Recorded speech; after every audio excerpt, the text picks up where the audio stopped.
Bon, ok, tout est tombé. On en recommence. Bon, j'ai même... ça a tombé, ça a fermé mon ordi.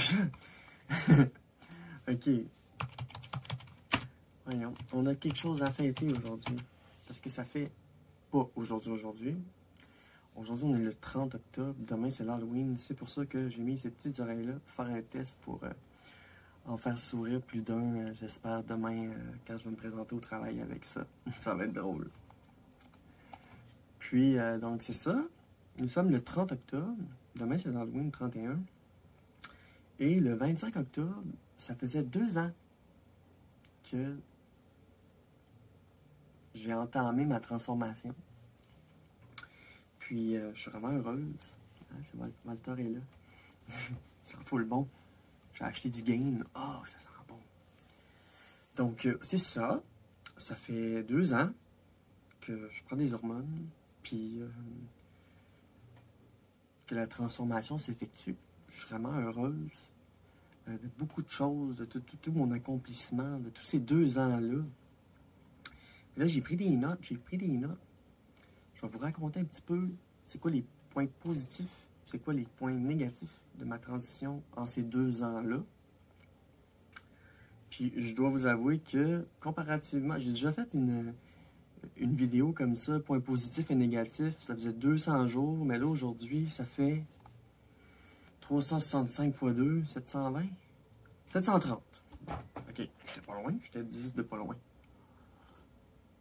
Donc, ça fait 730 jours, plus 5, donc 735 jours, que je suis sous hormones, avec ma belle Mia d'amour, qui m'accompagne dans mon périple. Qu'est-ce que tu penses de mes petites oreilles, les minous? Ma petite Mia d'amour qui m'accompagne dans mon périple.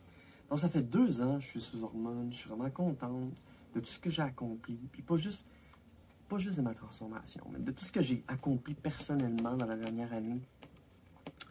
Puis, je vais vous raconter c'est quoi les points positifs, les points négatifs de ma transition. C'est d'un point de vue personnel, à moi, mais si ça peut vous donner une idée quel genre de fierté que ça peut nous apporter, de prendre les hormones, quel genre de changement physique, quel genre de changement mental aussi. Parce qu'au début, je focusais beaucoup sur le changement physique. Puis après ça, je me suis rendu compte, ben, Caroline, t'es non même belle.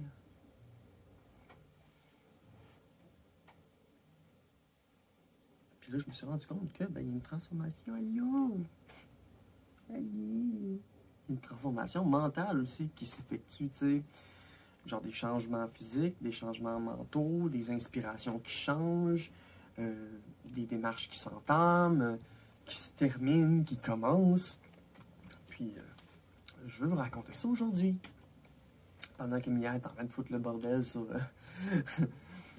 sur ma table. Donc, j'ai écrit déclencheur, avancement de mon parcours. 2 ans. J'ai appelé ça un petit post-it qui s'appelle 2 ans. Positif et négatif. Puis si je regarde, tout le positif, là, c'est 2 ans positif. 1, 2, 3, 4, 5, 6, 7, 8, 9, 10. Regarde, il y a quasiment une trentaine de lignes. Puis dans le négatif, on a comme une vingtaine de lignes. Bon, 30, 40, en tout cas. C'est ça. Beaucoup plus de positifs que de négatifs en ces 2 ans de transformation. Si vous suivez ma chaîne depuis un certain moment, vous savez qu'au départ, ben, j'avais pas les cheveux longs, j'avais une grosse voix basse le matin, j'avais une barbe, j'avais des struggles personnels par rapport à m'affirmer femme, puis tout. C'était pas évident quand tu es en début de transition. Puis là, hey, no, je ne veux pas me battre. Je ne veux pas me battre avec toi. Mais tout est pareil. Quand je commence à trop la flatter, ça fait 2 ans, 2 ans plus 5 jours. Je suis vraiment fier de tout ce que j'ai accompli. J'ai envie de passer au travers les points positifs puis les points négatifs. Puis est-ce que je suis rendu dans tout ça? J'avais entendu dans la mythologie trans, puis de la part de collègues, que ça prendrait entre 3 à 5 ans pour que ma transformation, genre changement physique, répartition du poids et tout, ça prendrait entre 3 à 5 ans pour que que la transformation paraisse. Puis, rendu à 2 ans, ben, je trouve ça merveilleux. Je trouve que j'ai vraiment plus de hanches, plus de fesses, plus de seins. Je vais tout vous raconter ça. Mais vraiment, en 2 ans, je suis fier de tout ce que j'ai accompli, mes démarches personnelles et de la transformation. Fait qu'on va passer au travers ces points positifs et points négatifs. On va commencer par les points positifs. On le voit un petit peu dans... on le voit un petit peu en ce moment, là. Je suis dans les games. Le premier point, c'est mon expression de genre. Plus. J'écris expression de genre plus. Au travers des 2 ans, avec la transformation qui s'effectue, que j'ai plus de seins, j'ai plus de hanches, donc je peux plus m'habiller femme, puis que ça moule, puis qu'on voit les formes. Au départ, j'avais de la difficulté à m'habiller femme parce que j'avais pas de forme. Fait que quand je portais un morceau, ben, mes épaules étaient larges, j'avais pas de fesses, pas de hanches. Fait que ça faisait vraiment un gros T inversé. Puis, avant de commencer ma transformation, j'étais fluide de genre. Puis ça, c'était quelque chose qui m'empêchait. Je me disais, j'ai l'air d'une caricature. Il me semble qu'il me manque de fesses. T'sais. Fait que là, vu que j'avais pas ces attributs-là, ben je me sentais comme honteuse, parce que j'étais comme Yel. Je me sentais honteuse. Puis je sentais que il y avait quelque chose qui me manquait pour pouvoir affirmer mon côté féminin. Puis c'était les hormones. Puis au travers de ces 2 ans-là, je me suis rendu compte, hey, toute ma vie, mon corps a attendu l'estrogène. Parce qu'avant, j'avais pas de forme. J'étais maigre. J'ai eu des moments dans ma vie où est-ce que je regardais le poids sur la balance. Je me disais, mais mon Dieu, comment... Tu sais, t'es un homme, puis tu pèses 100 quelques livres. Tu sais, je vais vous en parler de ça, mais dans le fond, expression de genre plus, c'est que, ben là, depuis que j'ai des formes, c'est plus facile pour moi de m'habiller, c'est plus facile pour moi de me maquiller, c'est plus facile pour moi de m'assumer. Femme, tu sais, carrément. T'sais. Même si j'ai pas la voix, même si... Mais moi, je le dis, je suis 80% femme, 20% unique. Donc, je suis elle. Je suis une femme trans non-binaire. Puis, pour n'importe qui, je suis une femme trans et c'est elle. Donc, c'est plus facile à comprendre. Mais pour les personnes plus ouvertes puis qui font partie de la communauté, puis qui peuvent comprendre la fluidité de genre, ben, c'est ça. Mon expression de genre est devenue de plus en plus féminine. Puis ça, il a été progressivement. Puis, avant de commencer ma transition, je faisais des tableaux Pinterest. J'allais chercher mes inspirations. Tu sais, c'est quoi? Fait que ça se retrouvait à être genre pastel goth punk, un look de scène, plus que e-girl, tu sais. Je sais pas, tu sais, comprenez un peu. Je suis plus comme une goth punk. Puis vu que je joue de la musique, ben j'ai un côté quand même tomboy, ce qui m'amène à être comme une femme forte. Donc, mon expression de genre a bien évolué. Aussi, ça a aidé, le laser et tout ça. Mais je vais tout vous raconter ça. Mais tout ça pour dire que expression de genre, plus, je me sens bien, je m'affirme, les vêtements que je porte sont féminins, je suis féminine. Puis c'est normal que j'ai des jours où est-ce que je suis plus non-binaire, ou des journées où est-ce que je suis plus... je m'habille juste en mou, puis je ris. Puis c'est ça. Mais j'ai des journées où est-ce que j'aime me glow up. Quand il y a des événements, j'aime ça me maquiller, puis me mettre belle. Puis porter une robe plus serrée, puis tout ça. Mais en général, je suis plus comme pastel goth, avec un petit côté enfantin un petit peu aussi. Un petit côté little, mais je suis pas trop little, je suis plus middle. Côté kink, là, je suis plus middle, donc plus comme une adolescente finalement. Donc voilà. Donc à 36 ans, on part une nouvelle... Voyons, j'ai commencé ma transition à 34 ans, on est rendu à 36 ans. Donc voilà, expression de genre, plus. Ensuite, j'ai pilosité, dans les points positifs. Le laser, Parce que, tu sais, ma barbe pousse moins vite. Les poils sur mes bras poussent moins vite. Les poils partout sur mon corps poussent moins vite. Mais il y a certains endroits où est-ce que ça va être plus... le poil va être plus foncé. Dans mon cas, ça va être plus genre au creux de mon bras. Puis surtout le bikini, que c'est rendu foncé. Moi, avant, quand j'étais garçon, mon bikini, il était comme un peu roux. T'sais. Mais là, aujourd'hui, mon bikini il est comme plus foncé. On dirait que, oui, il y a eu une transformation qui s'est faite au niveau de physique, mais aussi au niveau de la pilosité, les endroits où est-ce qu'il pousse. T'sais. Puis, avec le laser, ça m'a aidé. Vraiment beaucoup. Donc, la pilosité, les poils poussent moins vite, partout. Ce qui aide beaucoup à gérer quand est-ce que je me rase, à combien de jours. Là, c'est l'hiver, je me rase moins les jambes, mais je vais les raser pour me sentir bien. J'aime ça, avoir les cuisses douces. Donc, expression de genre plus. Pilosité. La troisième, c'est laser. Tu sais, à travers 2 ans, là, la première année, là, ma firme femme, j'avais une barbe. Tu sais, excusez-moi, là, moi, c'est vraiment... Au début de la transition, je me sentais comme une mutante. Tu sais, genre, je commence à avoir des traits féminins, les seins commencent à pousser, mais j'ai une barbe, puis ma voix est plus basse. Puis, tu sais, je me sentais comme pas très bien dans mon corps au début. Tu sais, j'étais comme... Je voyais l'évolution avancée de la transformation, puis j'étais comme... j'étais toujours comme... Il manque quelque chose, il manque quelque chose. Puis après 2 ans...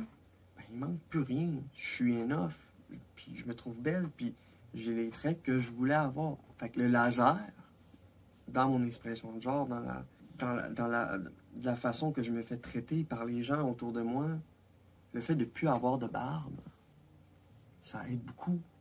Parce que avant, là, tu sais, quand quelqu'un te scanne, on va dire te scanne, les personnes vont remarquer certaines choses sur eux. Souvent leurs souliers, par exemple. C'est bizarre, on remarque les souliers des gens. C'est bizarre, hein? Fait que, tu sais, comment tu t'habilles, comment que tu t'exprimes, comment ton corps, tout est important dans une transformation comme ça. Puis le fait d'avoir fait le laser, j'ai comme fait quoi, 8-9 premières séances, j'en ai fait 2-3 d'ajustements. Je suis comme autour de 13-14 environ. 12-13, je sais plus. Puis j'ai vraiment plus, là. J'ai plus de barbe, là. Je me suis pas rasé aujourd'hui, là. J'ai peut-être quelques poils blancs. Mais je suis pas rasé aujourd'hui, là. T'sais, avant, quand j'étais garçon, il fallait quasiment que je me rase, ou au début de transition, il fallait quasiment que je me rase 2 fois par jour. On appelle ça la technique du double shaving. Mais là, le double shaving, à un moment donné, ça faisait des boutons, puis là, j'avais l'air d'un champ de fraises, puis là, je savais plus quoi faire. Fait que là, j'ai une amie qui m'a référé pour le laser. Puis depuis, oh mon Dieu, les premières séances faisaient mal.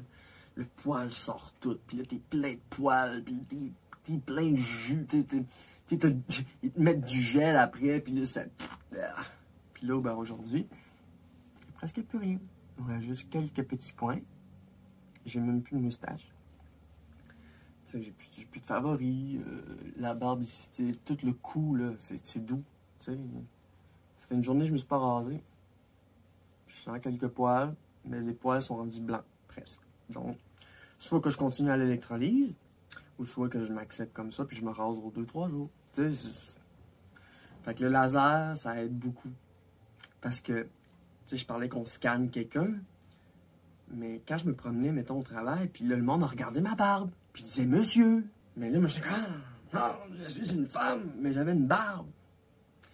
Fait que le fait de ne plus avoir de barbe m'aide vraiment, vraiment beaucoup dans ma dysphorie. Fait que ça me rendait beaucoup dysphorique. Puis là, au moment où je suis rendu après 2 ans, la dysphorie, je la sens moins. Parce que je suis en adéquation avec ce qu'il y a. On va continuer. Prise de poids. Ça, c'est vraiment super important. D'avoir pris des hanches. Fait que là, j'ai comme mes hanches sont quasiment à la largeur de mes épaules. Ce qui fait que là, j'ai plus comme une petite hourglass figure qui commence à popper. Fait que le fait d'avoir pris des hanches, pris des fesses, pris des cuisses, même autour de mon mollet, même autour de mon mollet, il y a plus de gras. Tu sais, je me regardais le corps, puis, avant, j'étais stiff, j'avais pas de gras. Puis là, je vois comme des bouts de gras, tu sais, puis peut-être que des personnes pourraient se sentir mal, puis se dire, ah, je suis grosse. Mais moi, j'accepte que la transformation m'amène aussi du poids de plus. Non, non, je veux pas me battre. Elle veut se battre. Elle veut se battre, mais moi, je veux pas. Moi, je veux pas. Fait que la prise de poids m'a vraiment aidé à avoir comme une shape plus comme ça, où est-ce que mes épaules et mes hanches sont maintenant presque égales. Avant, j'avais des épaules, pas de hanches, parce qu'un homme, ça n'a pas de fesses. Fait que, tu sais, ça avait de la forme enlevée, mais maintenant, je suis plus... Si je me mets quelque chose pour me serrer la taille, là, si je me mets des tailles hautes, ça fait conserver un peu mon ventre à l'intérieur. Fait que moi, à cette heure, taille haute. Parce qu'à cette heure que j'ai des fesses et des hanches, ben là, je peux mettre des tailles hautes.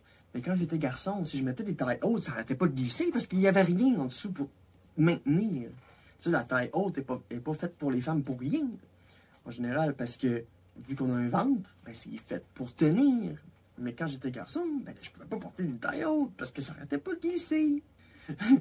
Donc, prise de poids, ça a vraiment aidé. Donc voilà, puis surtout prise de poids, c'est pour mon visage aussi, tu sais. Vous voyez comme ça, là? Comme ça, là. Ça, là. Ça, tout cet anneau-là, là. Puis ça rentre ici, ça rentre... Avant, j'avais... Puis l'instant, ben là, ça a comblé le trou. Ça a comblé le trou. Fait que là, vu que j'ai un visage plus rond, ben, j'ai l'air plus féminine aussi. Aïe, aïe, aïe. Puis le fait d'avoir pris du poids aussi m'a amené à ce que ça cache ma pomme d'Adam. C'est ça, là. Ça cache ma pomme d'Adam. Tu sais, je vais vous le dire. Tu sais, vu que je suis né garçon, tu sais, mon nez est pas si pire que ça. Tu sais, mon nez, il est pas trop pire. Puis ma jawline est pas trop pire. Puis ma pomme d'Adam est pas trop pire. Ce qui fait que je me sens bien comme je suis. Puis j'ai pas besoin de chirurgie. Alors voilà, cette prise de poids-là m'a donné ce que j'avais besoin pour me sentir bien dans mon corps. Et une autre affaire, c'est que quand mes cuisses ont commencé à grossir, ben, il a commencé à avoir des vaisseaux sanguins qui ont pété. On appelle ça des varices. Puis, tu sais, genre, toutes les femmes feraient « Ah non, oh non, les varices, les varices. » Mais à l'âge que je suis rendu à 36 ans, j'ai bientôt 40 ans, c'est normal d'avoir des varices, là. Tu sais, quand t'es une femme, c'est normal, parce que t'as plus de poids qu'un homme. Fait que moi, j'ai comme embrace les varices. Donc, prise de poids. OK, 1, 2, 3, 4. Le 5e point, les seins. Ah, les seins. Comme je disais, je parlais de poids. Pour avoir un peu cette shape-là. Mais là, si on me tourne de bord, à ce temps, je suis rendu avec des seins, puis des fesses.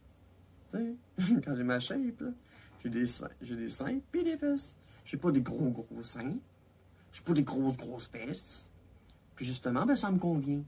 Parlant de poids, j'avais, sûrement à cause des médications et tout ça, là, mais j'avais monté mon poids à 144, puis j'ai comme arrêté à 144 livres. Puis là, dernièrement, j'avais monté à 148 livres. Là, ça m'inquiétait un peu, parce que je me suis dit, si je dépasse 150 livres, il va falloir que je fasse attention. Puis là, le fait de retourner travailler, puis d'être active, ben, ça a diminué mon poids à 141 livres environ. Fait que, ben, je me sens bien. Je suis autour de 140. Fait que c'est bien. Je suis contente. C'est fun. Fait que je suis pas trop grosse. Je suis pas trop mince. J'ai des beaux petits seins. J'ai des belles hanches. Fait que pour 2 ans, je suis très fier. L'autre point, c'était les hanches. Je viens de vous le mentionner un peu. La prise de poids a amené les seins et les hanches. Et soit dit en passant, si, mettons, je maigris, ben, je vais perdre des seins. Si je prends du poids, ben, je vais gagner des seins. Parce que le poids suit les seins. Les seins suivent le poids. Fait que, si tu veux des gros seins, ben, il faut que tu sois grosse. On va dire ça comme ça, plus ronde. Pas grosse, ronde. On va dire ça comme ça. OK? Fait que vu j'ai quelques rondeurs, je suis fier de ce que je suis. Fait que les hanches, merveilleux. Un autre point, c'est les cheveux. Ah, les cheveux. J'adore mes cheveux. Je reçois beaucoup de compliments concernant ma chevelure. Si vous suivez ma chaîne depuis le début, j'avais un petit toupette rose. Puis j'étais rasé par tous ses côtés. J'étais rasé ses côtés. Puis là, ben aujourd'hui, j'ai une belle longue chevelure noire. Rendue à une longueur intéressante. Parce que ils ont, quand il arrive aux épaules, au début des épaules, il arrête pas de friser. Il arrête pas de se retourner. Mais là, vu qu'il tombe, puis qu'il n'y a rien pour en empêcher, ben ça fait quand même... C'est intéressant. Il y a une belle tombée. Puis tu sais, côté cheveux, là, on va se le dire, vu que je suis né garçon, ben, il me manque des cheveux. Je prends du finastéride pour empêcher de perdre mes cheveux. Puis là, je considère le minoxidil en comprimé ou en mousse pour refaire pousser tranquillement ces cheveux-là. Donc, ça prend un minimum de 6 mois. Fait que la prochaine fois, je vais aller voir mon endocrinologue. Je vais lui parler du minoxidil, voir s'il peut m'en prescrire. Rajouter ça dans mon mix. Mais voilà, pour vrai, tu sais, si vous suivez ma chaîne depuis longtemps, j'avais un grand toupette. Puis j'arrêtais pas de tasser mon toupette. Tu sais, j'avais comme un toupette, puis j'arrêtais pas de le tasser de même tout le temps. Ben là, aujourd'hui, avec un toupette carré, puis avec une séparation plus au centre, ben, ça permet de pouvoir dissimuler ces côtés-là que j'apprécie moins. Puis me sentir bien, puis moins dysphorique. Il y a que ça. Les cheveux, là, pour vrai, là. J'ai fait plein de vidéos où je vous parle du stuff, de shampoing, de revitalisant, de masque pour les cheveux, de stuff à se mettre, de protecteur thermal, mon fer, le meilleur fer, le Baby Bliss Pro. Allez voir dans mes vidéos pour voir un peu c'est quoi mes trucs. T'sais, allez fouiller l'expression de genre, trucs beauté. Tiens, il y a une playlist qui s'appelle trucs beauté ou ma routine beauté. Allez voir ça. Mais donc vraiment, mes cheveux ont poussé, ça me rend vraiment heureuse et fière. Je reçois plein de beaux compliments. Donc, même si... Donc voilà. Même quand ils sont sales, le monde dit, ils sont donc bien beaux tes cheveux. Ouais, mais ils sont... Dans ma tête, je me dis, ils sont sales, fuck. Faudrait que j'aille là. Ok.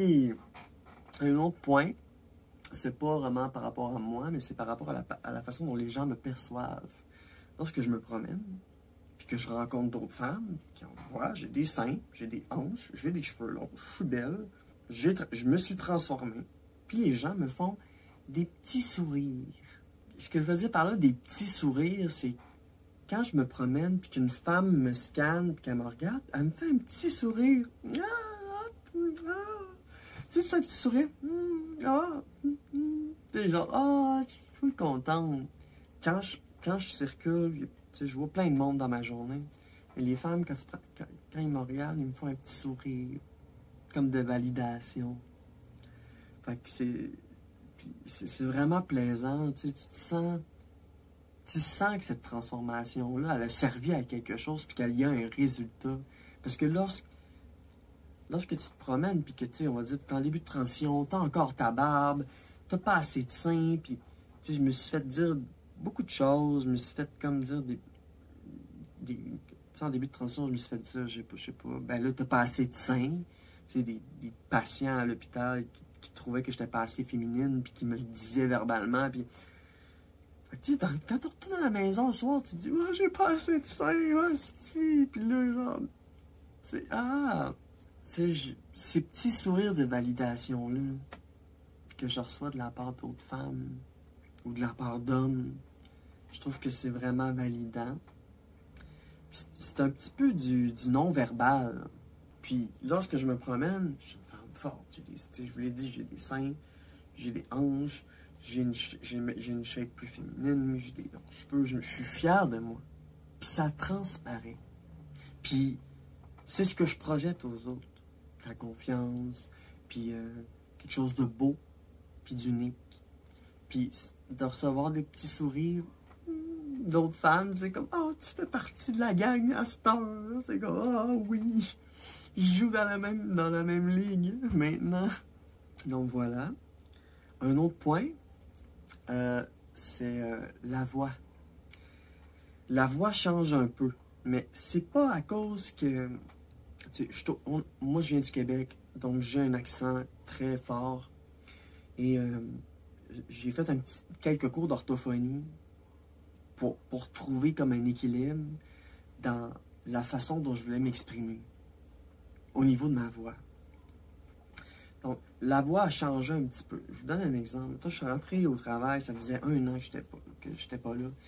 Puis là, tout de suite, 2 employés m'ont dit « Hein, ta voix a changé. » Ah ouais, ma voix a changé. C'est pas que ma voix a changé, c'est la façon dont je m'exprime a changé. Puis, j'ai enlevé de mon expression certaines choses pour que ça soit plus fluide, pour que ça soit plus féminin un petit peu. Quand je parle au téléphone, je vais avoir tendance à zézéter un petit peu de même. Je vais dire bonjour, oui bonjour. Tu sais, je vais sortir le nasal, bonjour. Tu sais, je vais faire un genre, ah oui bonjour, ça serait pour une information. Oui, c'est pour savoir si mes médicaments sont prêts. Tu sais. Fait que, c'est pas Mélodie Cartier, c'est Mélodie Cartier. Fait qu'il y a comme quelque chose dans la façon que je m'exprime qui a changé. C'est aussi, surtout, le retrait de voyelles basses. Donc, je vais dire des voyelles basses. C'est que le A, je vais plus souvent dire A que A. Puis nous, au Québec, on dit A. Quand on dit ça, ben là, je vais dire ça. Mais je dirais pas ça. Je vais plus dire ça. Tu sais? Plus ça que ça. Fait qu'il y a comme un changement dans la façon que je m'exprime. Puis quand j'écoutais les conseils de l'orthophoniste dans ces ateliers-là, puis que je me pratiquais, tu sais, comme là, je viens de dire un là. Mais mon là, il est pas là. C'est un là. C'est un là. C'est comme... J'avais téléchargé un logiciel qui disait voilà ton pitch haut, voilà ton pitch bas. Fait que là, je viens de dire bas, mais pas bas. Fait que mon bas, il a comme remonté. Fait que là, je suis comme vraiment à la limite. Puis lorsque j'enlève complètement mes voyelles basses, puis que je fais, mettons, là, ben là, je monte. Fait que ça, c'est au niveau des choses que j'ai remarqué tout de suite. C'est que vu que je suis au Québec, il faut que je porte une attention particulière à la façon dont j'exprime mes voyelles basses. Ça, c'est sûr. De dire là ou là au lieu de là. OK? Fait que ça, c'est la première affaire. La seconde chose, c'est la façon dont je m'exprime. C'est-à-dire le rythme. Une femme va avoir tendance à être un petit peu plus rythmée dans la façon dont elle va s'exprimer. OK? Puis moi, c'est ça que je fais. Puis en plus, j'ai comme rajouté un à la fin d'une phrase. Autant que je dis ah, il faisait beau aujourd'hui. Tu sais, ou non, pas ça, mettons, dire ah, tu sais, genre, ah, on sait bien, toi. Tu sais, genre, je vais rajouter des fois une espèce de petit, comme une genre de virgule de langue et de palais. Ça donne comme une espèce de petite expression, tu sais. En tout cas, moi, j'aime ça. Puis, concernant la voix, c'est fake it till you make it. Tu sais, j'appelais beaucoup, j'ai fait beaucoup de téléphones, puis je réglais des choses, de la paperasse, de finances. Fait que là, tu sais, ça m'était arrivé souvent d'appeler à une place, puis que la conversation se termine, puis qu'on me dit monsieur, même si c'est écrit Mélodie, femme, qu'on s'est parlé, que j'étais une femme à la fin. Fait que je me suis pratiqué beaucoup en parlant au téléphone, bref. Donc voilà.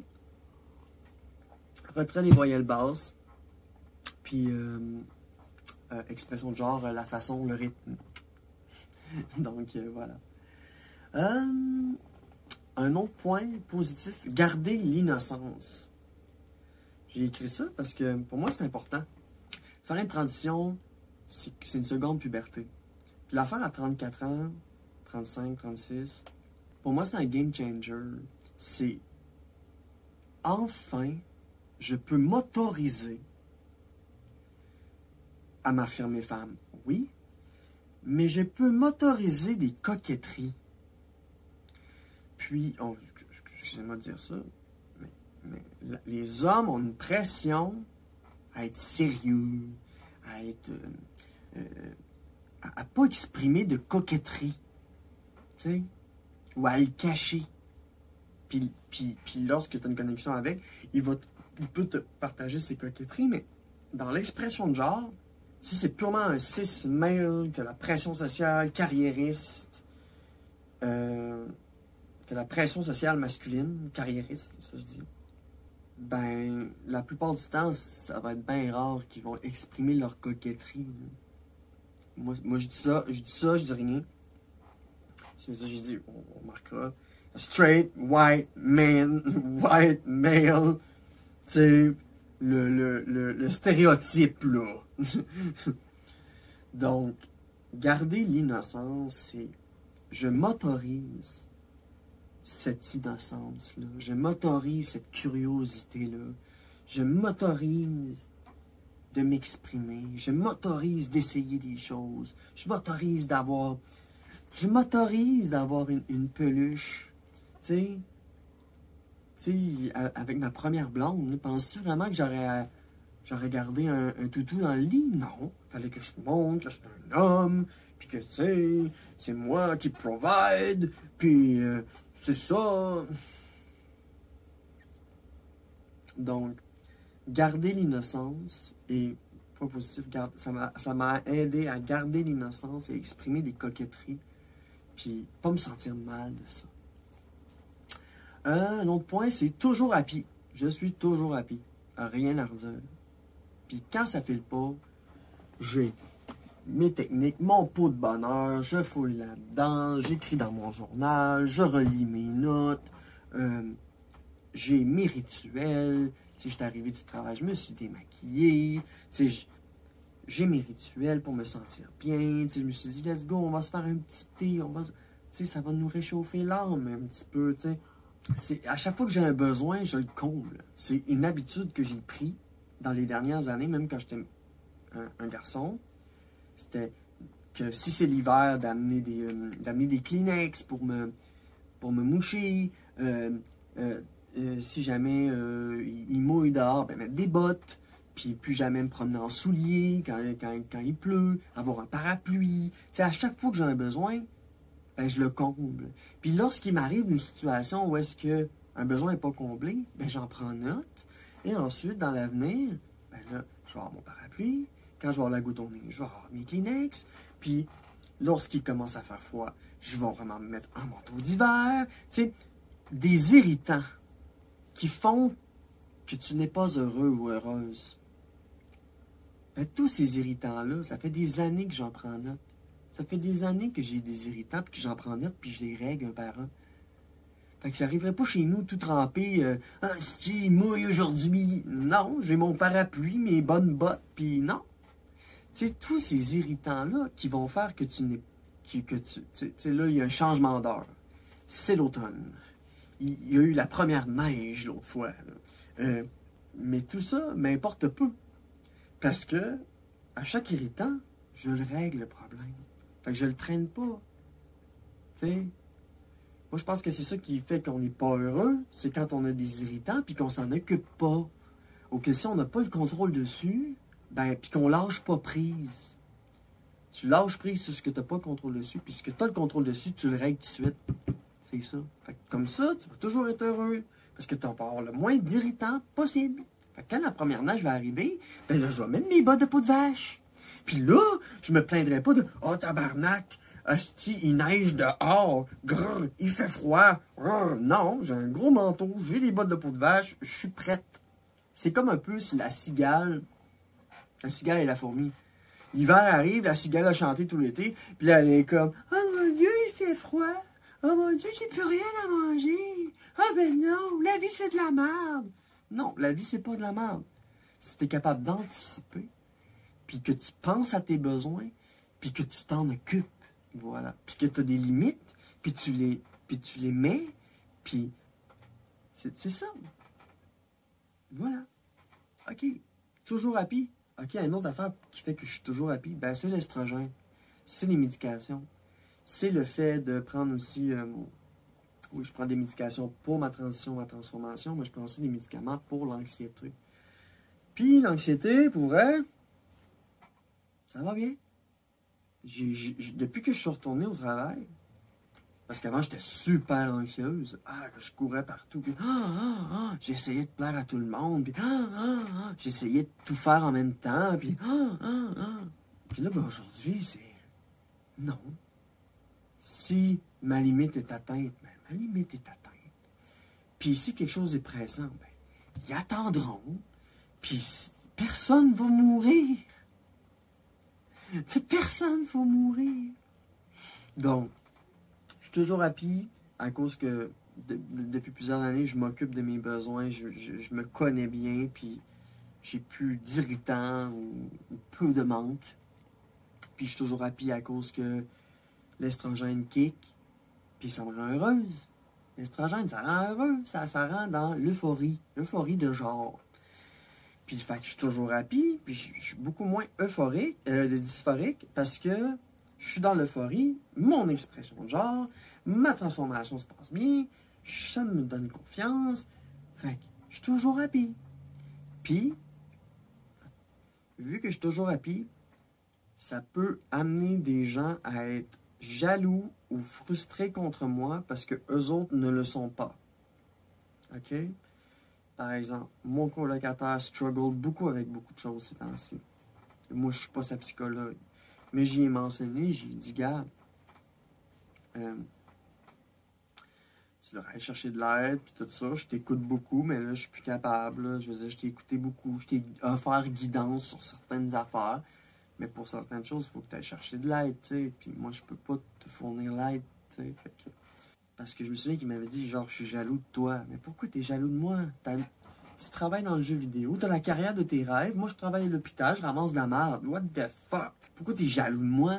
Tu es jaloux parce que j'ai des rituels, que je prends soin de moi, que je prends soin de mon temple, de mon endroit, que j'ai une belle chambre, que j'ai un bel esthétique, parce que je prends ce temps-là. Tu sais, ceux qui sont jaloux de vous, c'est stupide. Parce que c'est une projection des manques qu'ils ont. Tu sais, je vous raconte une autre histoire. C'est la fois que j'étais garçon, je sortais avec une fille. Aujourd'hui, c'est le contraire, mais ça, c'est une autre histoire. Puis là, je ruminais beaucoup. J'étais comme, j'étais garçon, puis je ruminais beaucoup. Puis je voyais ma blonde, qui était full heureuse, puis tout. Puis j'étais jaloux de elle. Mais pas jaloux de elle. J'étais colérique à son égard, parce que moi, je n'étais pas capable d'être heureux. Puis je la voyais heureuse. Fait que là, moi, à un moment donné, j'ai dit, là, t'es trop happy, t'es trop bubbly. Mais comment peux-tu faire ce genre de reproche à quelqu'un d'être soi-même puis heureuse? En tout cas, vous comprenez ce que je veux dire? Fait que si les gens qui sont jaloux de vous parce que vous prenez soin de vous, puis vous vous mettez en priorité, puis... Fait que la jalousie, je trouve que c'est plus un sentiment que j'ai. J'ai eu ces sentiments-là quand j'étais plus jeune, surtout quand j'étais garçon. Genre à l'égard de la carrière, par exemple, de quelqu'un d'autre, quelqu'un qui trouvait un travail dans le domaine que j'ai étudié, puis moi je me suis pas placé, puis là, j'étais donc ben malheureux parce que je pensais que la carrière c'était important. Puis c'est après que je me suis rendu compte que la carrière c'était pas important. C'était la façon dont toi tu te définissais, ton identité, puis comment tu t'exprimes, puis le temps que tu prends à l'extérieur du travail pour être toi, tes rituels, te sentir bien, te connaître, apprendre à te connaître. Donc, ben, c'est ça. Donc, je suis toujours happy. Puis, je suis plus jalouse. Puis, j'évite les réseaux sociaux aussi beaucoup ces temps-ci parce que ça démoralise beaucoup. Il y a beaucoup de négatifs. Surtout en période d'élection américaine. Là. Ouf! Ouf, que de la merde. Des conservateurs anti-trans qui disent la désinformation. Arc. Donc, j'évite les réseaux sociaux, je me concentre sur moi, je m'accomplis à l'extérieur du travail. Je ne jalouse pas les autres parce que je suis enough, je suis complète. Une autre affaire, c'est juste une petite parenthèse entre les deux, c'est mes démarches qui ont aidé. Parce que dans le fond, c'est pour revenir un peu à être toujours happy, si j'ai arrêté de consommer, j'ai arrêté de boire, j'ai arrêté de fumer, j'ai arrêté de fumer la cigarette, j'ai arrêté de fumer du pot, du cannabis, puis j'ai arrêté de boire. Comment je compense avec tout ça, c'est que quand je vais chez des amis, je bois de la sans-alcool. Ça m'arrive de prendre un verre à l'occasion. Toujours un verre, puis de la sans-alcool. Tu sais, j'aime plus boire. J'aime plus le sentiment de boire, puis j'aime surtout pas mélanger. C'est-à-dire boire de l'alcool et consommer du cannabis. Les deux ensemble amènent une toxicité qui m'amène un mal d'être indescriptible. Tu sais, je me souviens un 24 décembre au soir, je venais de m'enfiler plusieurs verres de gin, puis de fumer beaucoup de potes, de cannabis, puis je trouvais que c'était tellement triste. 24 décembre seul, le soir, à consommer, c'était vraiment une grosse tristesse. Mais, donc voilà, ce qui me rend heureuse aussi, puis ce qui me rend fier, c'est tous les efforts que j'ai fait pour arrêter de consommer. Puis, faut que je rappelle que dans le fond, tout ce qui est consommation, ben, c'est des dépresseurs. Puis, ben, je vais leur dire, j'avais déjà dit dans une vidéo là, longtemps, mais prendre l'estrogène, c'est un peu des antidépresseurs. Fait que si tu prends des dépresseurs en même temps que des antidépresseurs, c'est un peu contre-productif, non? Bon, c'est ma pensée. Donc, je suis toujours happy parce que, dans le fond, c'est comme si je prenais des antidépresseurs avec l'estrogène.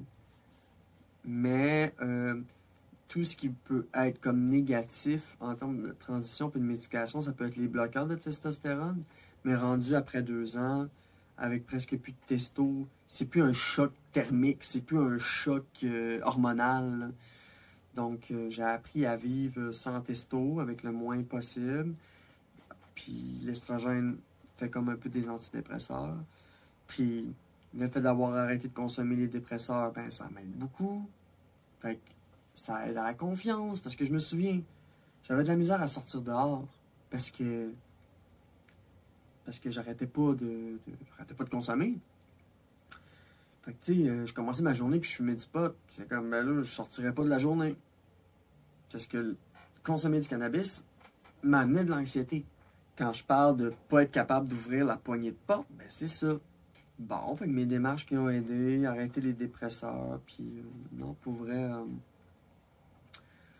j'ai développé beaucoup d'outils et de stratégies aujourd'hui, pour être dans l'équilibre. Dans l'équilibre, on peut dire la zone grise aussi. Parce que dans la vie, rien n'est blanc ou noir. Puis on l'apprend en vieillissant. Puis ensuite, ben c'est ça le but, c'est de trouver l'équilibre sans cesse dans un monde qui essaie de nous faire miroiter que tout est blanc ou noir quand en vérité, puis tout est gris. Fait que quand on parle de la zone grise, moi j'aime parler de l'équilibre. Puis on est tous des équilibristes. Parce que on combat tout quelque chose. On combat les jugements. On essaie de trouver une place dans le monde parce que, entre vous et moi, la vie ne fait aucun sens. Je ne suis rien, vous êtes rien.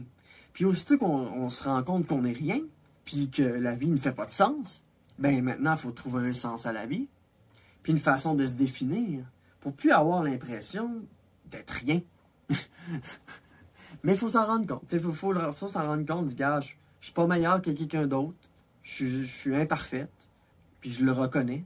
Mais c'est le désir de toujours vouloir être meilleur que hier qui m'amène à mieux jouer dans la zone grise, à mieux jouer dans l'équilibre, à savoir, tu sais, quand tu fais de l'équilibre, tu sais savoir quel côté pencher, tu sais. Fait que voilà, mes démarches m'ont beaucoup aidé, puis ça amène à un prochain point que c'est état d'âme. Tu sais, je vous dis, dehors, il fait froid, il pleut, c'est l'automne, la neige s'en vient, le changement d'heure, c'est de la merde.